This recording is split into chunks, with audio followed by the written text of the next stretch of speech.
All right, and welcome to the Take a Breather podcast with Stacy Eric and Eric Almeida. We are certified emotional freedom technique practitioners.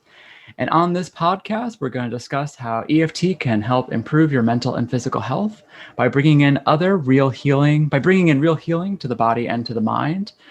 We also have different types of practitioners visit the show to tell us about their healing methods and how they facilitate deep healing. And Stacy's going to introduce our guest today. So Stacy, take it away.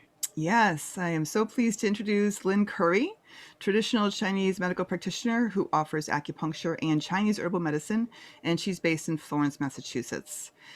Eric and I have been colleagues with Lynn for many years and have been hearing all about her acupuncture for quite a long time, but we were really interested in having her come onto the show to tell us more detail about acupuncture and the points and how they function in the body and how they bring healing, specifically, ideally in relation to EFT as well.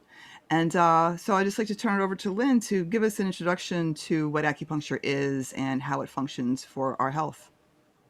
Hello, good morning. Hi, Stacy. Hi, Eric. So fun to be here. And I'm super excited about being your first guest. So fun. And I'm very excited you guys are doing this podcast and covering all these amazing opportunities to talk to different people. So thanks for doing that. And thanks for having me. I appreciate Absolutely. it. Absolutely. You're first on our list. Oh, sure. It's so nice. I'm so excited. I'm happy to be here. So, I'm always joking with patients, it's like, well, let me give you 5,000 years of medicine in 2 minutes or less, right? It's a lot of territory to cover. Like, where to begin?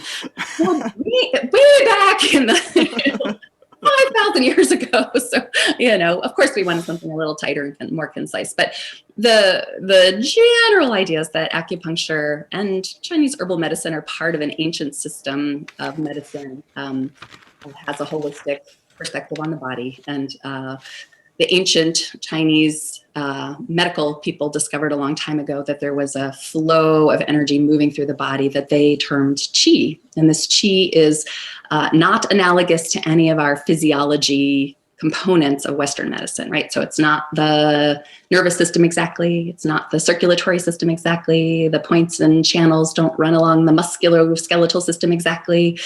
So it's a system that incorporates all those different tissues, but has its own flow.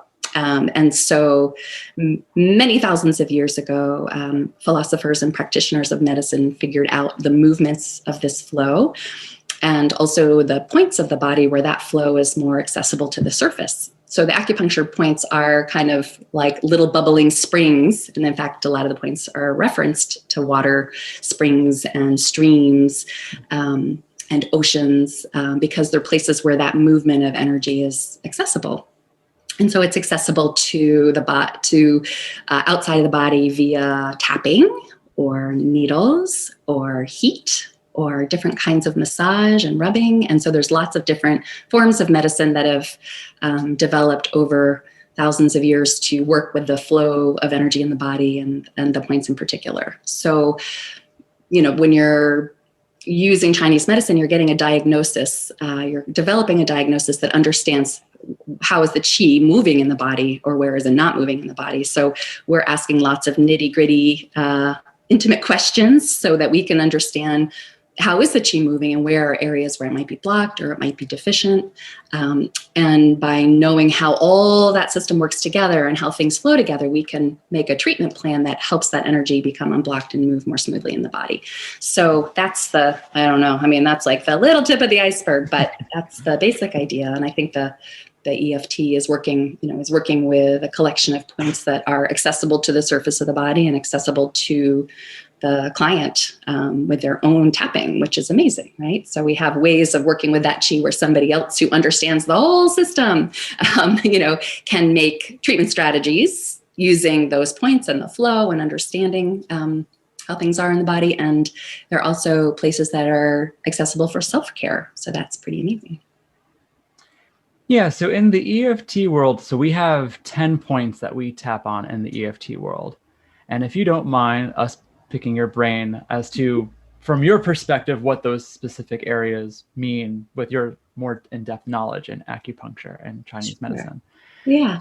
So for us, the first point that we start with when we're doing our setup phrases is the side of the hand, the karate chop point. Yeah. So the fleshy part under the palm. Yeah. So,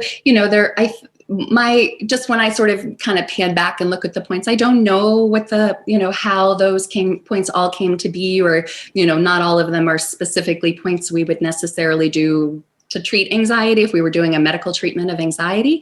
But it seems to me that the emphasis on moving the energy through the head, because all of the points, or most of the points, are either on the head or stimulate head, or kind of open the upper body. So I don't know why all of the points, the small intestine point, small intestine 3-4 area here is a point that I would use for a variety of different things. This would be a point that might be really good for head, things that are wrong in the head or the neck.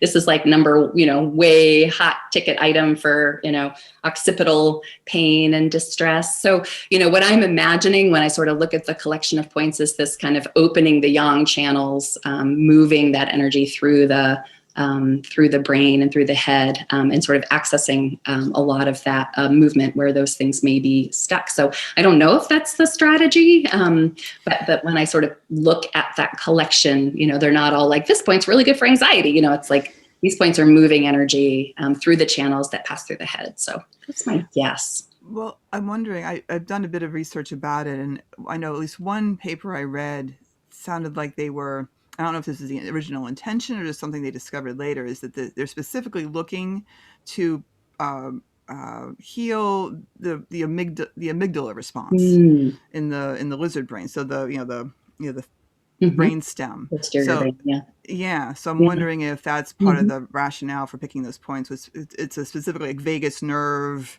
to go to the Western terminologies, vagus nervous system, amygdala, the HPA axis, the stress response, to keep that from being activated. Like the relieving the disturbance in the body keeps the amygdala from doing its, oh my God, I have to fight, fly or freeze thing.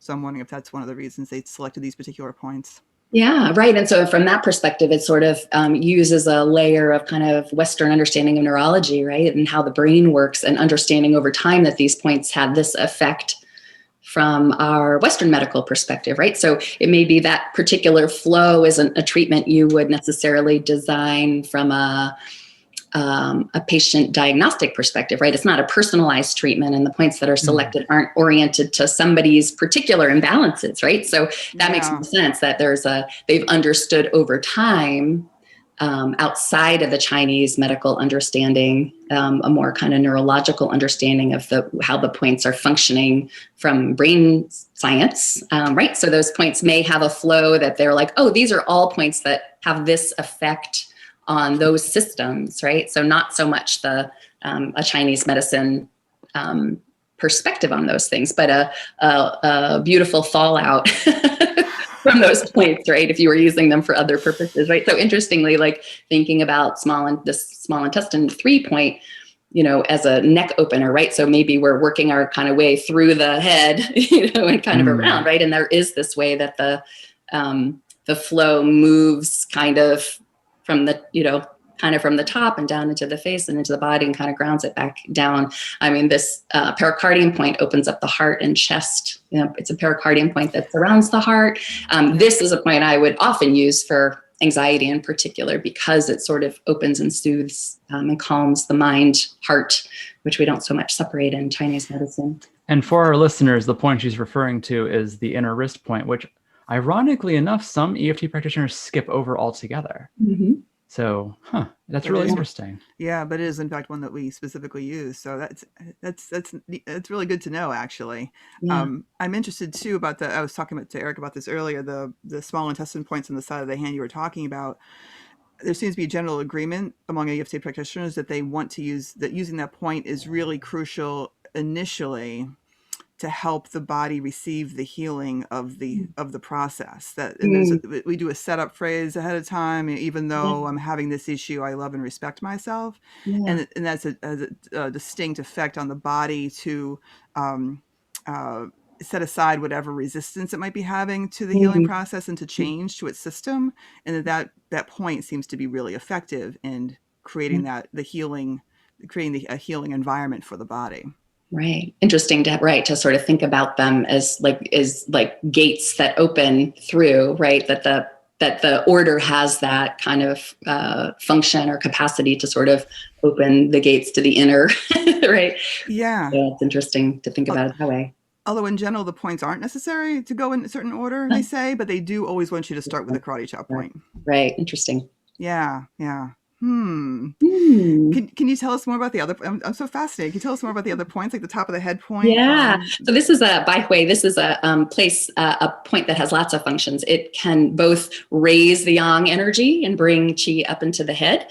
It can also sedate yang energy. It has a kind of a multi-function, right? So this, some people find this point too stimulating for needles. Like I'm somebody, when I get acupuncture, I'm like, don't do that point. I'm not going to fall asleep. And other people, they're like, so it has a really, it covers a lot of territory, right? So it's a great point if there's sort of like prolapse or the energy is kind of sinking in the body. It raises that yang energy. It brings kind of clear energy up into the head. So, kind of from the perspective of trauma, it's like we want to both calm the sort of overstimulation, but also make space for clear energy to come in. So I can imagine that point, in that context kind of covers that territory from both ends. Interesting. All I can think of when you say this is nicotine. Like nicotine apparently has the same effect on the body where it both calms and stimulates at the same time, and why it's so highly addictive, because it's such a great sensation. Kind of homeostatic. Yeah. Kind of finds that sweet spot there. Yeah. It makes me wonder how effective that point is with treatment for nicotine issues. Right. If it's stimulating that, right. If it's filling those neurotransmitter receptors in some kind of way, and that, yeah. Yeah. Interesting. So as a point of clarification with the top of the head, since you said it can do either side, increase energy or reduce, does it do both simultaneously, or does it do whatever that individual needs in that moment? So if someone is already really engaged, it brings them down. And if someone's down, it brings them up. I've seen all of that, right? Oftentimes, again, if I were treating somebody whose energy was really sunk in, that could present in a lot of different ways, physiologically and emotionally, psychologically, that kind of collapsed energy. I've seen that really brings that kind of clear, clean energy up rather than that really jazzy hyper energy. I've had the experience of having that point done and feeling like it makes me overly alert. And if I weren't trying to take a nap on the acupuncture table, that would feel fine. Like it doesn't make me feel agitated. But if what I'm wanting is like a real rest, sometimes I can be like, bing. So if I were sitting tapping that energy would be welcome, right? I wouldn't feel agitated necessarily by that, except that I'm trying to like really rest, and that clear energy might feel a little bit like, I don't want to be that alert, I want to take a nap.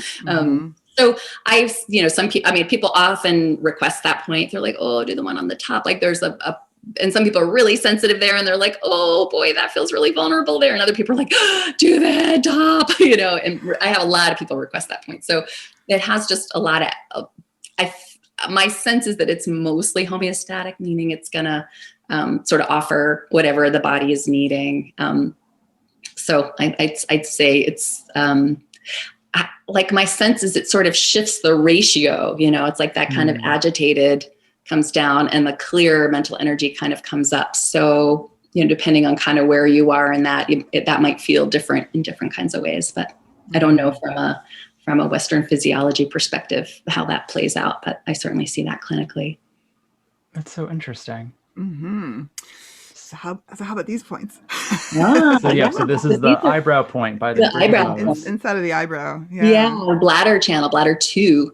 And so, the bladder channel is the longest channel in the body. It starts in the inner corners of the eyes and wraps twice around the head, goes through the entire back in 2 channels. So that whole, along the spine, all the way down through the butt, all the way down the back of the legs and out the baby toe.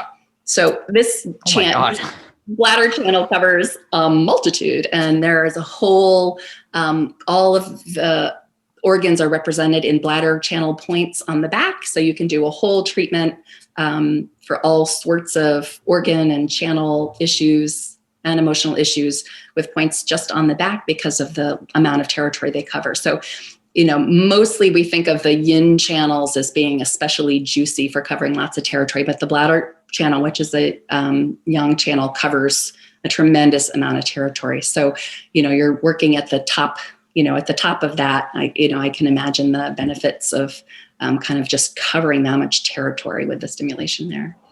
Yeah. That's really interesting because, a big component too with EFT is getting the client to re-engage with their body. So that eyebrow point could be one of the key ones that kind of gets everything, like that reconnection to the whole body in that regard, like you were saying, because it all the way out the baby toe, which is it covers the top, the entire back of the body, right? Huh. Like all the way down. Yeah. So that's got coverage. That's fascinating.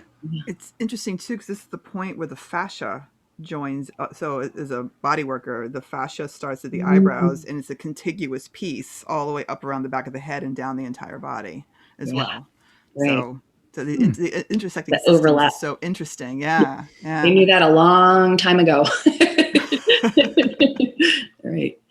That's so interesting. And if it were more accessible, I mean, you could do the end point of the bladder channel on the other side, right? You could tap on the baby toe or like right at the outer part of the foot, that covers also that whole same territory. But I think logistically that would be more, it's just more difficult to get to in the setting you guys are in. It seems a lot of the points are kind of the terminal points or the end of the channels or beginnings of the channels, I think, to have that kind of more global effect. But it makes sense that they're going to pick the points that are just most accessible, right? Mm-hmm. That would be weird to ask people to take their shoes off. Yeah. Tapping session. Territory. Like, I can't see you on the Zoom. Could you pick your foot up here? Picking it up in the... So then side of the eye? Oh, yeah. So that's a triple gallbladder point. And the gallbladder channel also runs all the way from here, all the way down, covers more of the side of the body. So it comes down kind of through the torso into that really, body workers will know the big point, gallbladder point in the butt and the glutes. That point you can't miss, that everybody's always trying to get some action there with the tension. The sides, the whole IT band, all the way down the lateral leg and out the second to last toe. So again, all of that yang channel coverage, it's like the whole side of the head, the whole side of the body, and the whole side of the legs. So again, we've covered a lot of territory. It's also a local point we might use for headaches or, dizziness or other, face pain, other kinds of symptoms that are located in the head. Yeah. Very interesting. Yeah. So you've got kind of the whole back of the body and you've got the whole side of the body.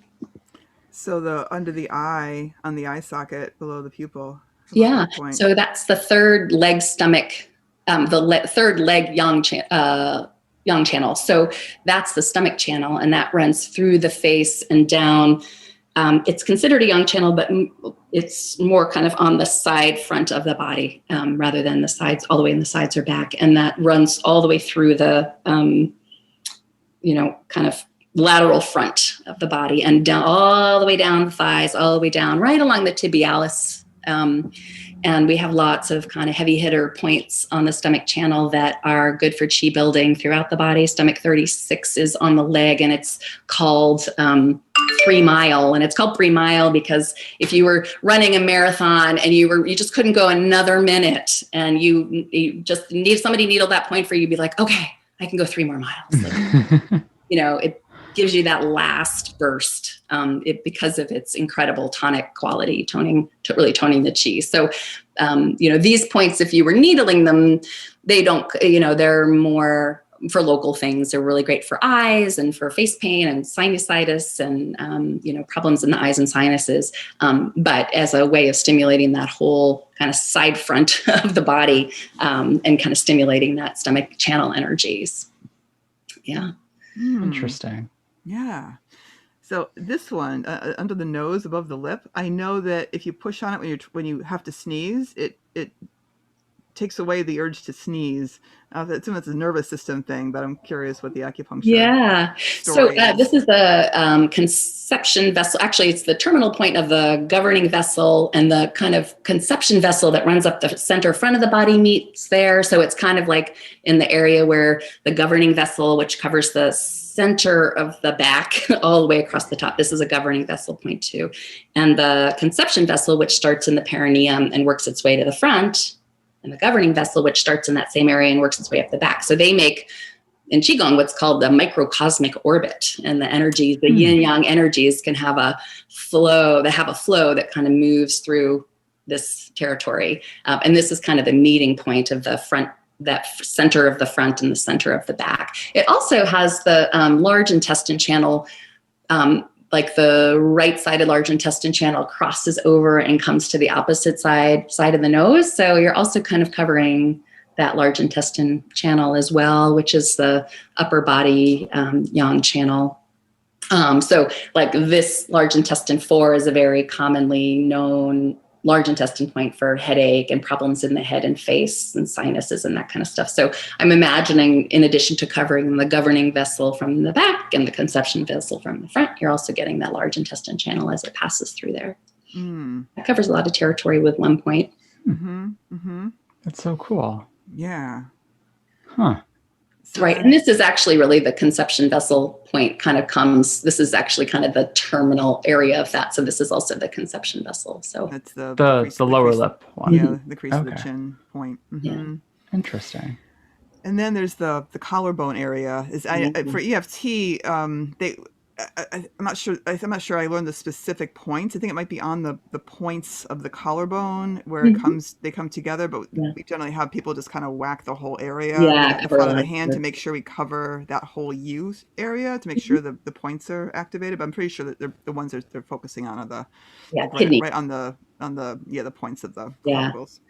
So these are the point, if we're thinking of it at a local point, is the kidney, the last point in the kidney channel. And the kidney channel is, these are actually points that you might needle if somebody were having adrenal issues. So the overlap between what we describe as the kidneys in Chinese medicine and what we would think of as the adrenals in Western medicine, that symptom profile has a fair amount of overlap, though not completely. And these are points that you might well needle for somebody who was exhibiting, kind of adrenal, either adrenal fatigue or adrenal overstimulation from a Western medicine perspective. So, you would do that through a diagnosis with the kidneys, and the kidney energy. But that definitely overlaps with that kind of presentation in Western medicine. So the kidney channel covers a lot of territory in the front of the body. And this is the end point of that.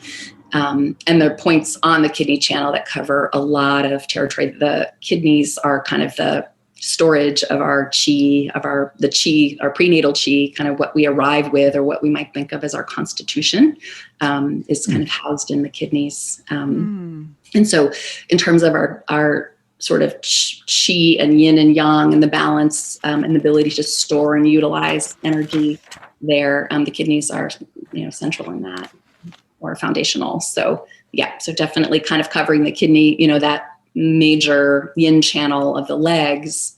The points on that kidney channel are very potent and strong, mostly tonic points or tonification points that build qi where it's insufficient.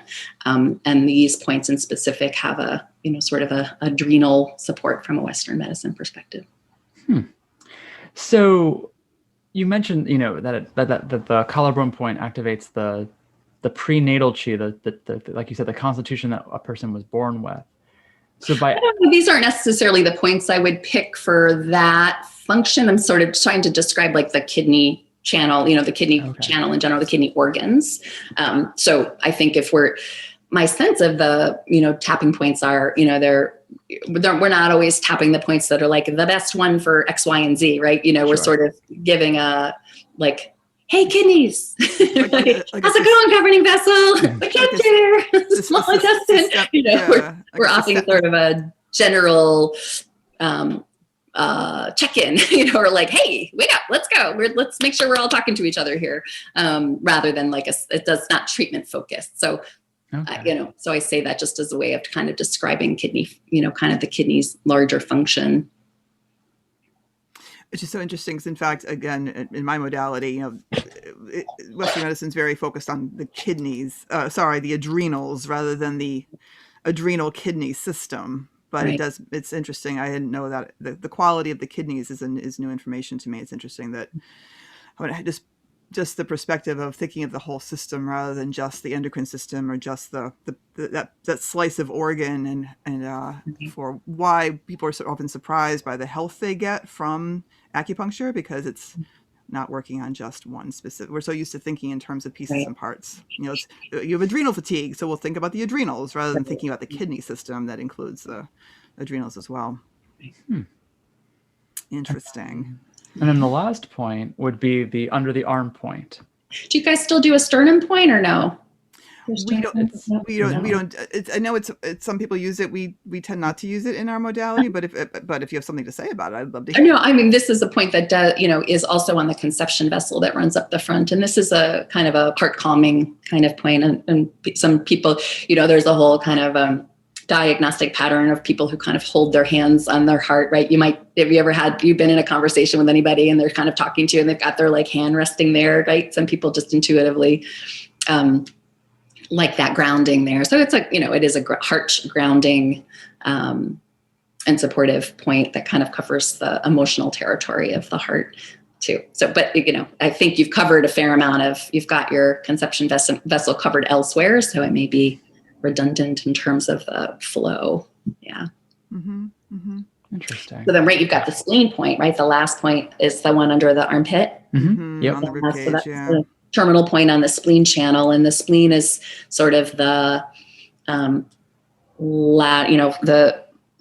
spleen channel has a lot of points to support also building qi that's deficient. It also, as a leg yin channel, is more of a nourishing. The points are more of a nourishing nature, building qi, supporting qi. Also, helping the body process dampness, and some of the things we might think of as, what we might categorize as mental illness have a phlegm quality to them. We have this idea of phlegm misting the orifices, which is basically this kind of inability of that clear yang energy to move through that sort of phlegm aspect, and having a good strong spleen helps our body process those more solid substances that can get in the way of that. So I'm imagining opening up the spleen. The other thing, the mental emotional aspect of the spleen when out of balance is overthinking, perseveration. You might move into kind of obsessive compulsive kinds of patterns. So at the extreme, that overthinking, in Chinese medicine, let me say it this way. In Western medicine, we have this one idea of anxiety, right? And, if you say, I have anxiety, somehow you're imagining that that's the same for everybody. And certainly if we're doing a Chinese medicine diagnosis, I have a lot of questions about what that means, right? Because some people say anxiety and that might mean they're overthinking, right? And they're perseverating and they're thinking about things from the past, or they're going over old conversations, or they're imagining what's going to happen in the future. That's anxiety. It may be a really physical sensation. Their heart might beat fast. They might get sweaty. It might go all the way to a panic attack with trouble breathing. And so without sort of parsing that out, those are really different organ patterns, right? This idea of sort of overthinking and the idea of having heart palpitations and having a sweaty body, right? So anyway, I find it interesting that we have this just one word in Western medicine to describe tremendous amount of territory, right? And same with depression, right?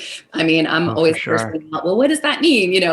So does that mean you're sad? Does that mean you feel numb and you're not feeling things at all? Does that mean you're irritable? Does that mean you have malaise? Do you have body aching? It's like all that nitty gritty is really important from a Chinese medicine perspective, right? There are very different treatment strategies for those different presentations. So, we have one pill that we might say, well, this is good for depression, but in Chinese medicine, we would never lump all of those presentations into one treatment strategy, right? Which would certainly make sense why a lot of times with more conventional pharmaceutical medicine, that it's, when the doctor prescribes them the the SRI or whatever it is, that it just, like you said, like what is their specific version of depression? And then the doctors sometimes just throw a dart and assume that the target they're throwing it at is the target that the person's experiencing. Batter shot.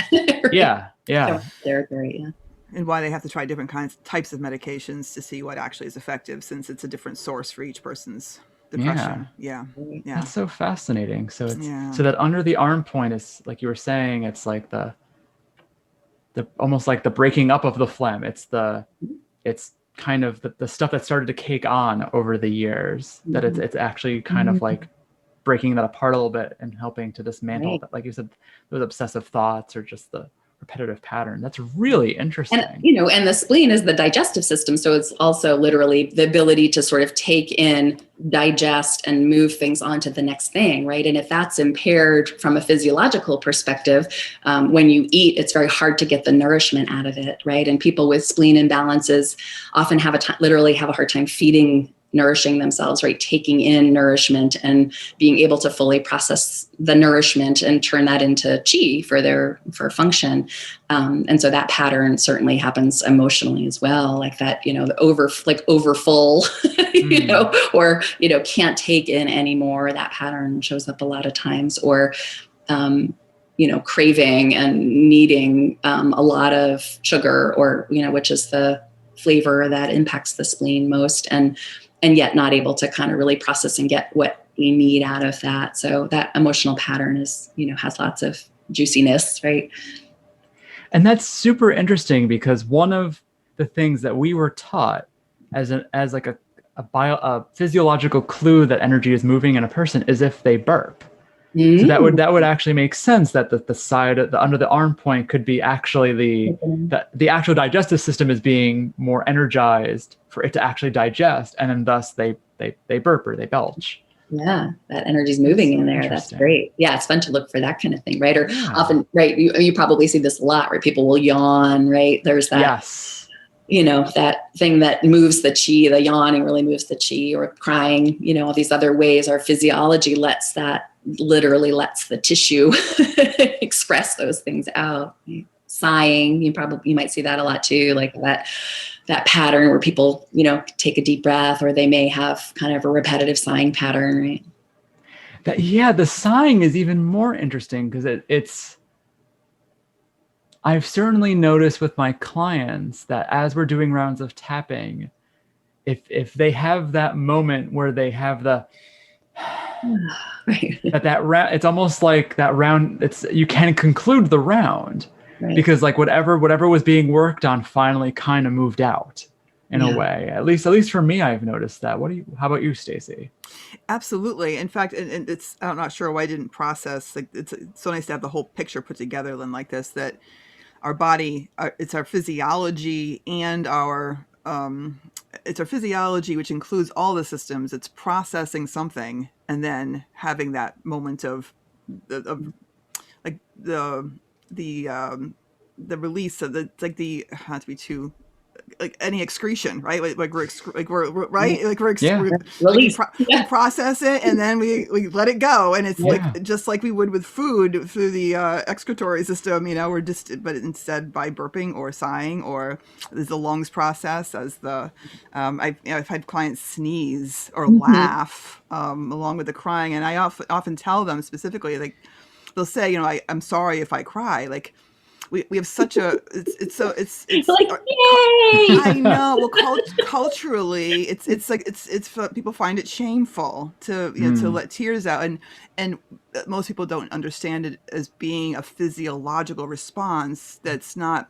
You're not ashamed of burping or ashamed of sneezing. You have to do those things to get rid of whatever is happening inside your body, and the crying can be exactly the same thing. But we've attached all these judgments about who should cry and when we should cry and who we should cry in front of, without it, instead of just having more of a judgment-free, view of what crying is for the body as well. Right. I often see with patients, maybe they're not even consciously processing. Sometimes I'll put a needle in, all of a sudden they'll just be this like burst of tears, or sometimes just this slow leak of, you just get that energy moving a little, and you can just kind of see that open, and it's not a, then I just remembered this, and it's not even a conscious process all the time. Though I do find there's, this may also be true in the EFT. There's that vulnerability of submitting to care that often makes people weepy, that vulnerability of letting somebody hold that container with and for them. That can also bring up a lot of stuff for people. So sometimes it's on that level of just like, I'm safe for just this moment, and that's a little overwhelming. So, that can happen on those levels. But sometimes it's like, I'll literally put a needle in and the floodgates will open and somebody will have a good cry. They usually feel so much better. I always feel like, that's such a great therapeutic effect. I appreciate that, possibility of just that so much energy moving that way. Mm-hmm. That's what I love about acupuncture and EFT and all these modalities, is just for folks to be more open to the processes our bodies use for actual healing. That's not, we're not in symptom management anymore. We're actually fixing things that have been happening. And it's not really all about the story, right? That's like moving that through the systems that are designed for that, right? It's like, I feel like this, this I think really applies in the EFT. You guys are kind of, working your way back through that old material, kind of getting that moving through the tissue and out. And, I often will say to people that, if we think about it, the reality is our emotions are just literally a movement of chi, right? And we have culturally and in our family systems learned to assign a great deal of story and meaning to those processes, right? And that we see them as suspect or problematic, right? And so we figure out ways to clamp around them, and we do that. We literally have to use our bodies to do that, right? This kind of neck shoulder tension pattern, stress pattern that people describe, that's literally our body bracing to hold those things in place that are, and so that chi, that stagnant chi of the feelings, the movement of feelings.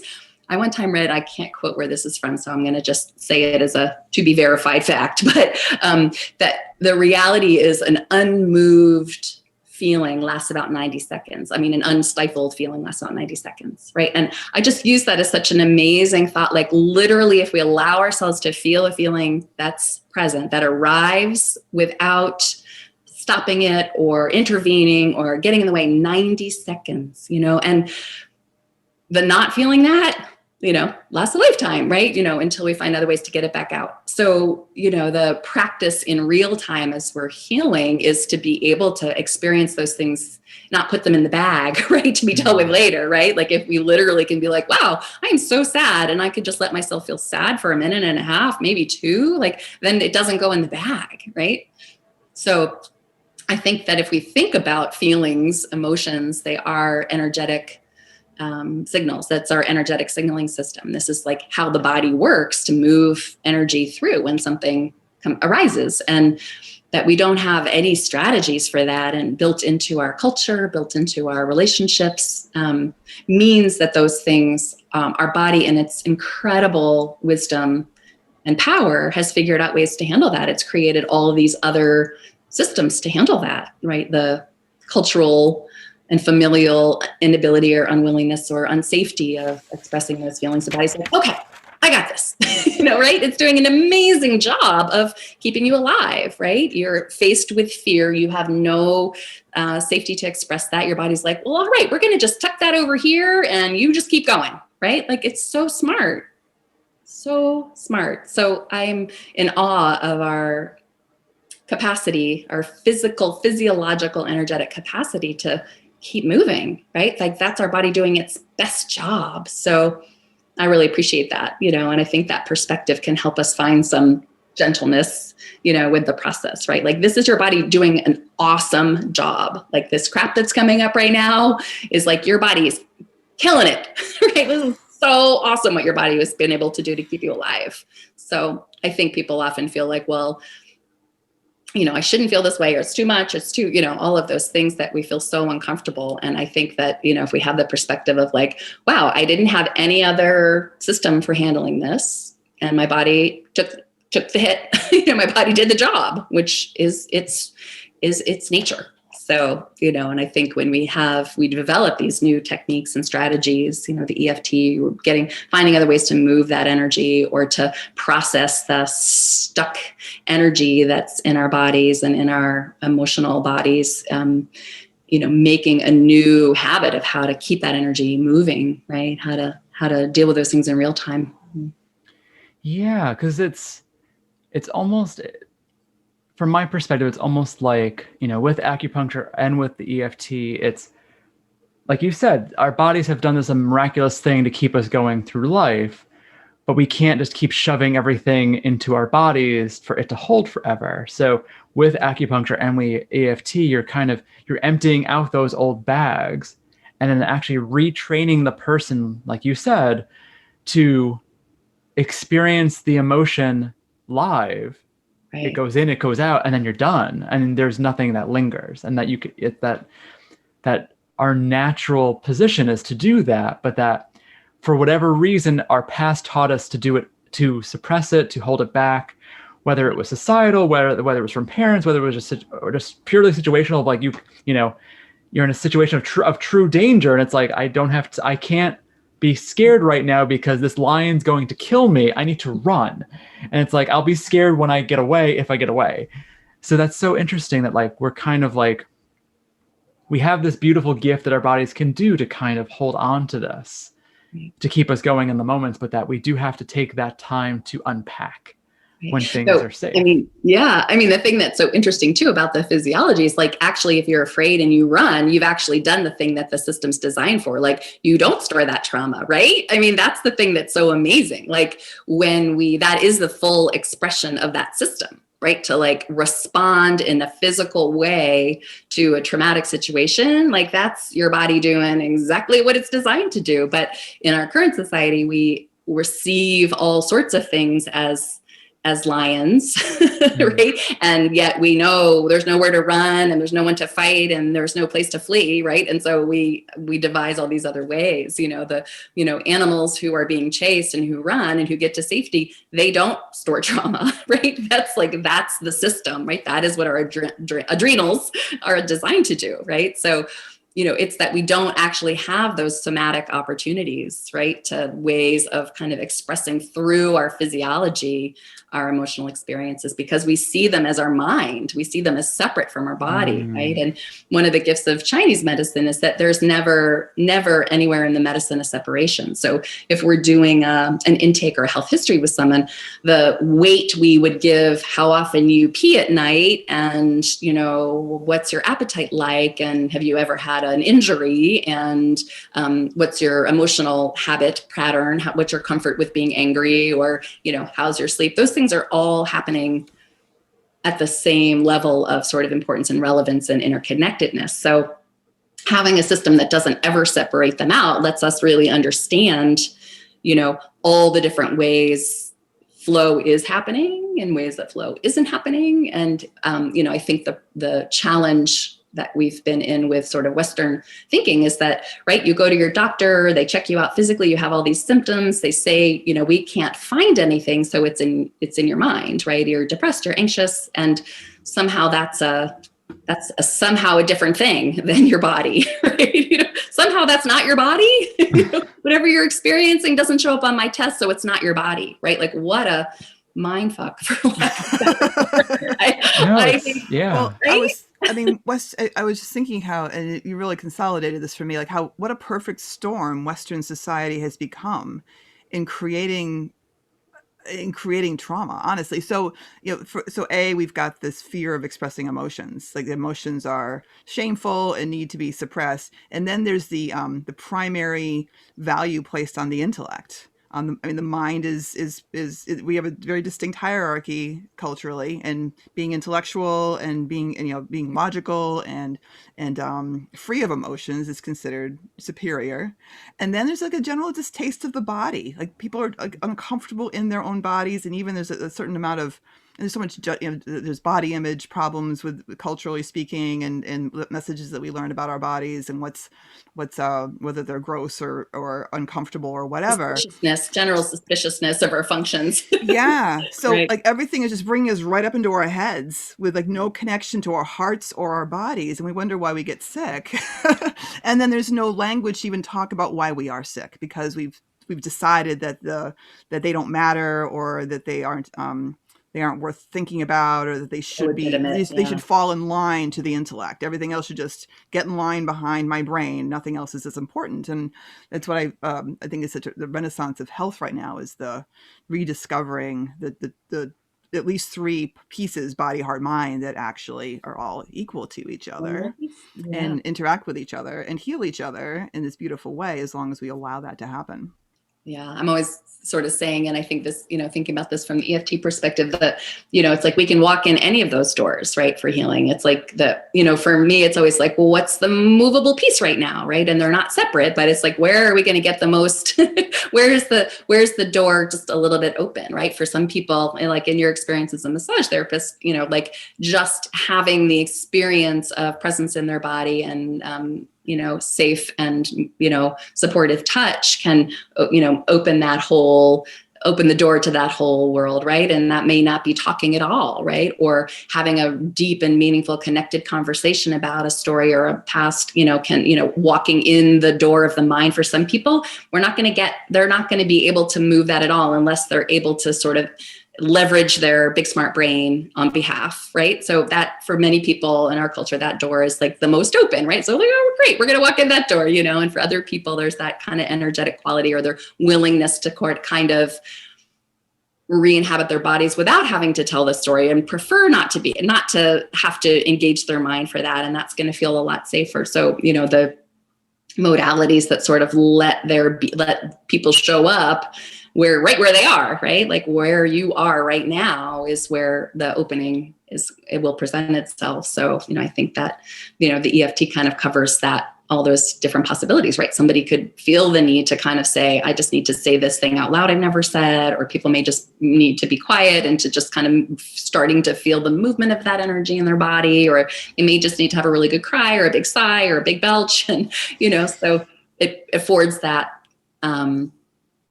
individual availability for healing. And then that softening allows for more healing to take place, and using some other modality. I got to say, when I was first, on my own healing journey, I was, very, very intellectual, very out of touch with my emotional states, out of touch with my body. That acupuncture and cranial sacral therapy were my gateways, because I didn't have this. I didn't even know what I was feeling. I didn't even know what I was feeling. So the acupuncture and the cranial sacral work was definitely the first piece of just getting the flow moving and softening those channels to allow me to have, and it's so gentle, really, because I know a lot of people are afraid of this kind of healing work, because they think they're going to be overwhelmed, they're going to have some kind of breakdown, and they're not going to be able to, and there's going to be an endless cycle of pain that they can't recover from. Mm-hmm. And in fact, there's all these modalities that allow for very gentle lightening of the load, of gentle flow of the energy, and more capacity. Yeah. And what capacity they can manage at the time, and that our bodies are really kind to us, and they don't want to overwhelm us. Mm-hmm. And so we can trust them, especially with these, and I think getting more and more people to the body therapies like yours is key to, for a lot of people who are afraid or just out of touch with their bodies and hearts, too, as a start to their healing process. It's exactly the right thing for those folks. Yeah. Yeah. And it's sweet not knowing, somebody may come, what I've always maintained a really general practice. Like I like to treat all kinds of different people. I've never wanted to really specialize. And I think because sometimes somebody comes with a sprained ankle and they're also ready to do some other layers of healing. And so I don't want somebody who's like, I'm comfortable getting my ankle treated, right? If that's a movement towards their own health and well-being that could have a more profound and wider effect. Like I don't want only people who know they're at that point of healing, right? Who only are far enough along to say, well, what I really want is, mind, body, full connection and feel all my feelings. Like, some people are there for sure. And you can get a lot of fun work done.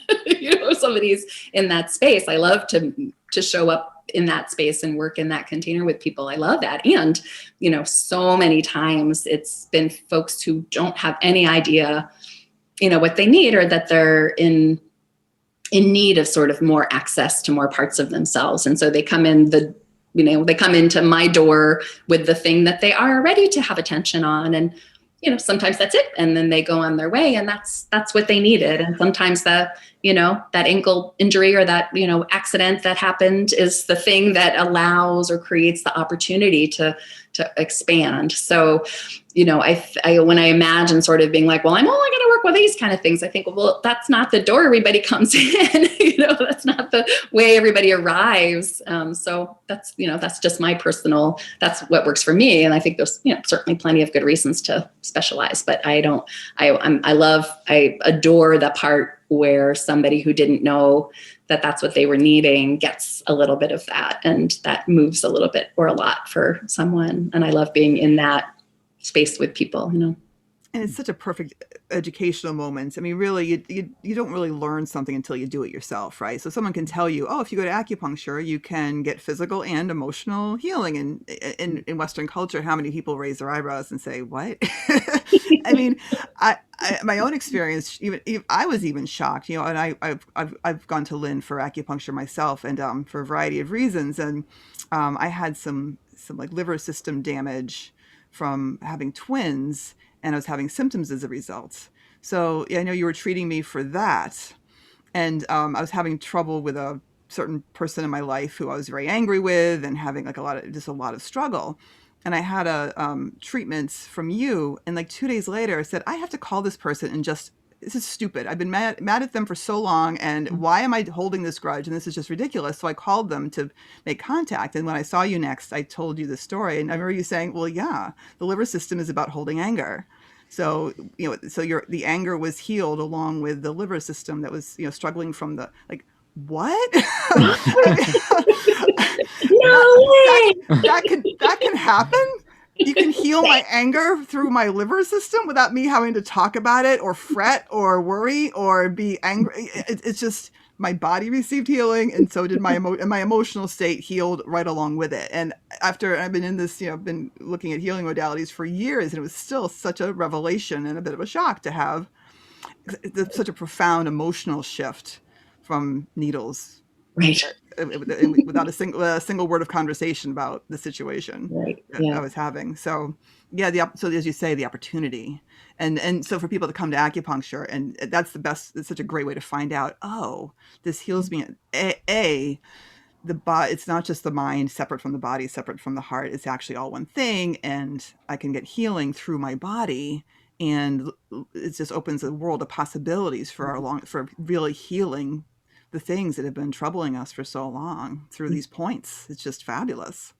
Right. You want to see all the fallout, right? Do your right. Like with you guys, do my relationships work better? Am I, do I feel more grounded in my work life? Do I, like, what are the multiple manifestations of, balance or of more kind of optimal flow, that's going to expand out into your world. If you've been sitting on something that's not working and you suddenly have enough chi to move that, right? If things have been blocked, and you can now be like, okay, I have enough to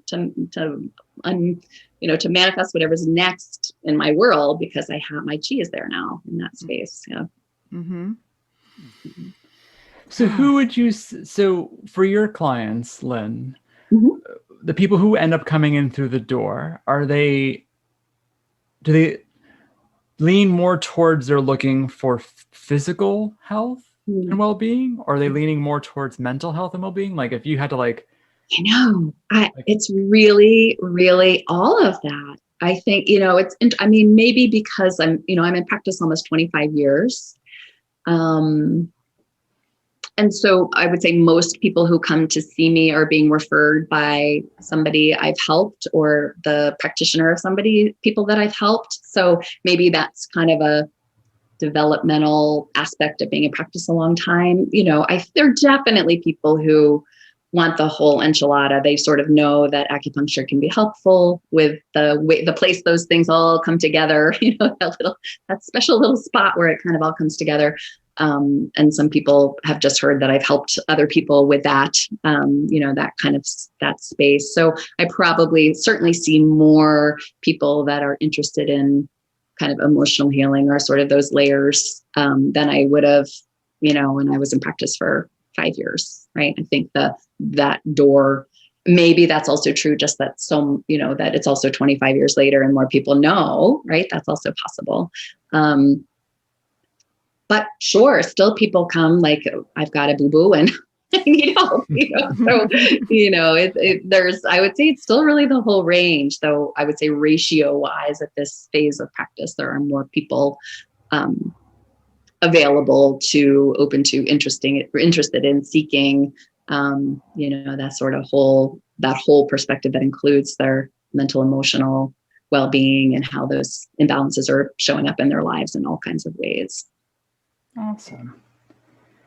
So how can people find you? If someone wants to see you and get on your table with acupuncture, how can they find you, Lynn? Well, they could go to my website, which is lyncurry.com. They could, Google me and find my phone number and just give me a call. And I'm easy to find. I'm in the office these days, and with all my procedures in place. And so yeah, I'm feeling so lucky to be able to see live humans in person. And as wonderful moments where I feel like, oh, I wish I could do this all remotely. It's also just been amazing to be able to be in space, in same space with people. Has been an amazing exchange. So I'm happily seeing people live. Yeah. Awesome. And any last words of wisdom before we let you go? Well, I just want to thank you guys for the work you're doing, as I think the ability for people to have so many opportunities to explore that energetic, physio-emotional capacity. And one of the things I really love about EFT and like to refer people is that the supportive container and also the self-care aspect of it. No, I'm not sending anybody home with needles. So for the most part. So I really love that empowering aspect of EFT. I love that it's a tool, and I have lots of patients who are doing EFT, and we'll get partway through a session. I'll be like, "Hey, that might be a good thing for you to tap on."